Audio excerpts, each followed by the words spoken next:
I would never say that it's a problem to question yourself because some people do need it. But it's like anything in life. Too much of anything good does eventually become problematic.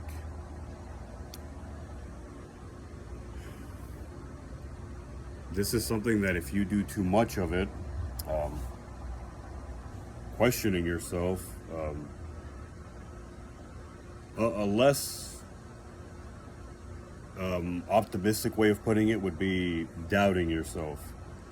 If you do it too often, it can be very damaging, not only to your mental health, but to the quality of your life as a whole, especially in the long term. If it's something habitual, if it's something that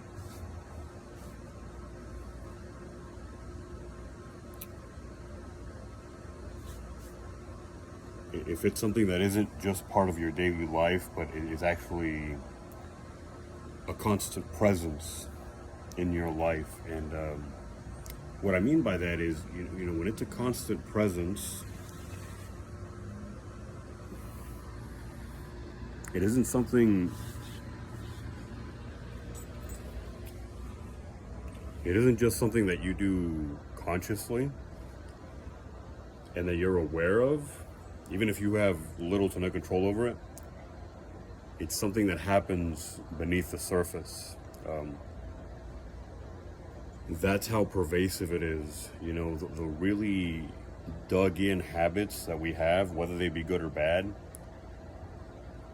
are not just habits that manifest through action.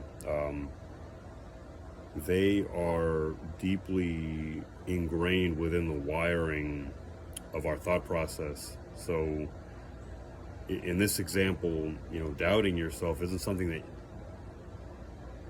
it isn't some. It isn't just something that you do actively and consciously. It's something that is always in the back of your mind, even when you push it back. That lingering doubt. Every time you take a step, every time you do something, you're questioning it. You are scrutinizing it. You're wondering if it's the right move. And that's bad enough, but you take it a step further when you have the ability, when you have the time, or even when you don't have the time. That's when it's really a problem. You take it a step further and you actually question your decision-making process. You question the choices you've made in your life up to this moment.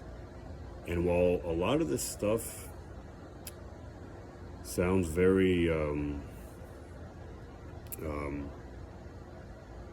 sounds like it could be productive or fruitful, right, to question your life choices,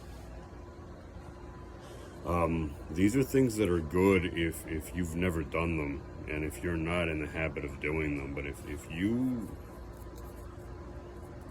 you're doing them practically 24/7,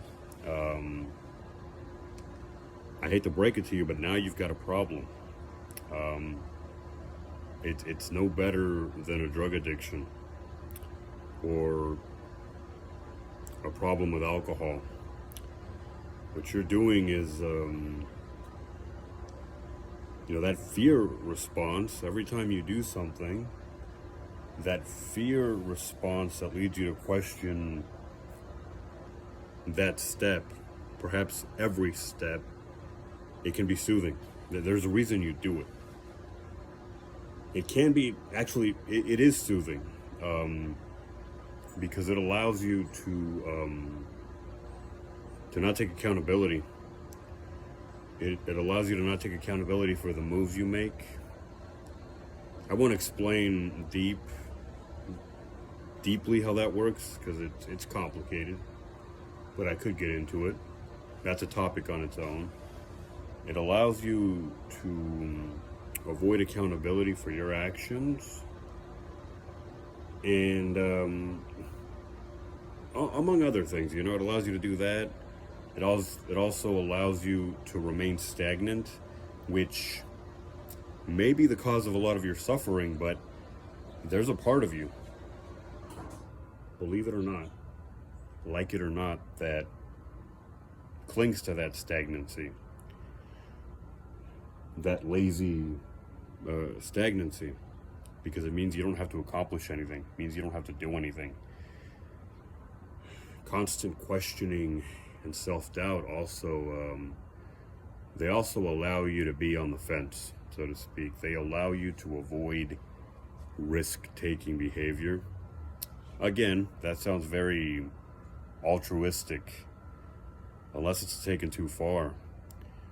Yeah, you want to avoid unnecessary risks.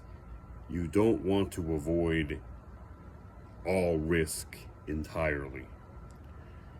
If you do that, you will never learn to manage risk. And if you can't do that, then I can't really say, my own opinion, I could be wrong. I got to be humble enough to say that. I can't really say that you are truly alive. As I said, if you are unable, perhaps unwilling to learn to manage risk, if you don't have that tool in your tool belt, the management of risk, this is a broad statement, but I think it's safe to say that you will never really be truly alive, supposing you never acquire that tool, that is.